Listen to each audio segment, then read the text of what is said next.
തിരഞ്ഞെടുപ്പ് കമ്മീഷനും ചുമതലകളും. എന്താണ് ചിത്രത്തിൽ നിന്ന് മനസ്സിലായത്? അതെ, തിരഞ്ഞെടുപ്പ് കമ്മീഷന്റെ ലോഗോയാണത്.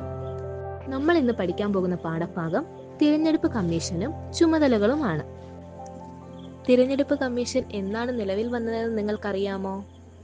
1950 ജനുവരി 25 ഭരണഘടനയുടെ അനുച്ഛേദം 324 പ്രകാരമാണ് ഇന്ത്യൻ തിരഞ്ഞെടുപ്പ് കമ്മീഷൻ നിലവിൽ വന്നത്.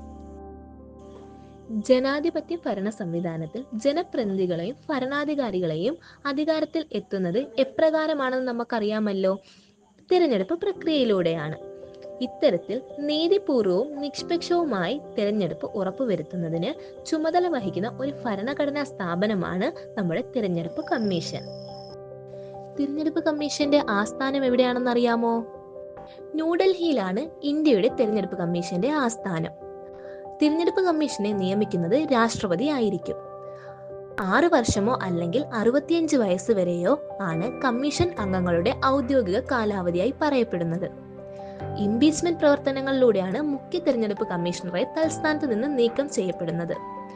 തിരഞ്ഞെടുപ്പ് കമ്മീഷന്റെ പ്രവർത്തനങ്ങളെ നിയന്ത്രിക്കുകയും അവയെ ഏകോപിപ്പിക്കുകയും ചെയ്യുന്നത് ചീഫ് ഇലക്ടറൽ ഓഫീസർമാരാണ്. ഇന്ത്യയിൽ ആരാണ് ഇലക്ട്രോണിക് വോട്ടിംഗ് മെഷീൻ സംവിധാനം നടപ്പിലാക്കിയതെന്നറിയാമോ? തിരഞ്ഞെടുപ്പ് കമ്മീഷനാണ് ഇന്ത്യയിൽ ഇലക്ട്രോണിക് വോട്ടിംഗ് മെഷീൻ സംവിധാനം നടപ്പിലാക്കിയത്. എന്തിനു വേണ്ടിയിട്ടാണ് ഇത്തരത്തിലുള്ള ഇലക്ട്രോണിക് വോട്ടിംഗ് മെഷീൻ കൊണ്ടുവന്നത്? അതായത് ലോകത്തിലെ ഏറ്റവും വലിയ ജനാധിപത്യ പ്രക്രിയയാണ് ഇന്ത്യയിലെ തിരഞ്ഞെടുപ്പ് എന്ന് പറയുന്നത്. ഇത്തരത്തിൽ നടത്തപ്പെടുന്ന തിരഞ്ഞെടുപ്പ് പ്രക്രിയ കൂടുതൽ സുതാര്യമാക്കുന്നതിനും തിരഞ്ഞെടുപ്പ് കുറ്റകൃത്യങ്ങൾ കുറയ്ക്കുന്നതിനും വേണ്ടിയിട്ടാണ് തിരഞ്ഞെടുപ്പ് കമ്മീഷൻ ഇത്തരത്തിലുള്ള ഇലക്ട്രോണിക് വോട്ടിംഗ് മെഷീൻ കൊണ്ടുവന്നത്. ഇനി തിരഞ്ഞെടുപ്പ് കമ്മീഷന്റെ ചുമതലകളെ കുറിച്ചാണ് പഠിക്കാൻ പോകുന്നത്. എന്തൊക്കെയാണ് തിരഞ്ഞെടുപ്പ് കമ്മീഷന്റെ ചുമതലകളിൽ വരുന്നത്? വോട്ടർ പട്ടിക തയ്യാറാക്കൽ, തിരിച്ചറിയൽ കാർഡുകൾ ലഭ്യമാക്കൽ എന്നിവ തിരഞ്ഞെടുപ്പ് കമ്മീഷന്റെ പ്രാഥമിക ചുമതലകൾ അല്ലെങ്കിൽ അടിസ്ഥാനപരമായിട്ടുള്ള ചുമതലകളാണ്. ആരുടെയൊക്കെ തിരഞ്ഞെടുപ്പിനായിരിക്കും തിരഞ്ഞെടുപ്പ് കമ്മീഷൻ മേൽനോട്ടം വഹിക്കുന്നത്? രാഷ്ട്രപതി, ഉപരാഷ്ട്രപതി, ലോകസഭ, രാജ്യസഭ, സംസ്ഥാന നിയമസഭാ അംഗങ്ങൾ എന്നിവരുടെ തിരഞ്ഞെടുപ്പിനുള്ള മേൽനോട്ടം വഹിക്കുന്നതും തിരഞ്ഞെടുപ്പ് കമ്മീഷന്റെ പ്രധാന ചുമതലകളിൽ ഒന്നാണ്. വോട്ടെടുപ്പ്, വോട്ടെണ്ണൽ തീയതികൾ നിശ്ചയിക്കൽ, ഫലപ്രഖ്യാപനം നടത്തൽ എന്നിവയെല്ലാം തിരഞ്ഞെടുപ്പ് കമ്മീഷനാണ് നിർവഹിക്കുന്നത്.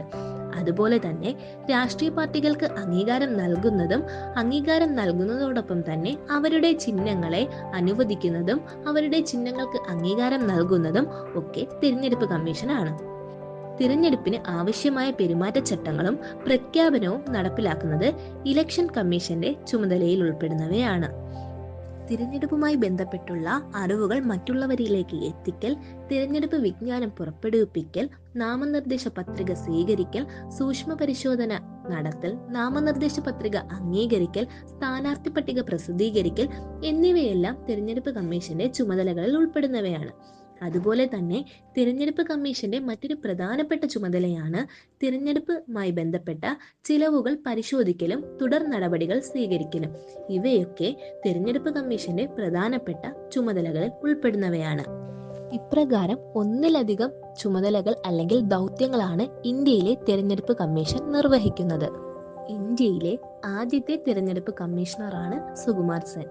ഇന്ത്യയിലെ നിലവിലെ തിരഞ്ഞെടുപ്പ് കമ്മീഷണർ രാജീവ് കുമാറുമാണ്.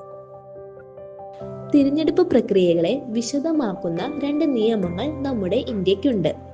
1950ലെയും 1951ലെയും ജനപ്രാതിനിധ്യ നിയമങ്ങളിൽ ഇന്ത്യൻ തെരഞ്ഞെടുപ്പ് രീതികളെക്കുറിച്ച് വിശദമായി പ്രതിപാദിക്കുന്നുണ്ട്. 327 വകുപ്പ് അനുസരിച്ചാണ് ഈ നിയമങ്ങൾ പാർലമെന്റ് പാസാക്കിയിട്ടുള്ളത്.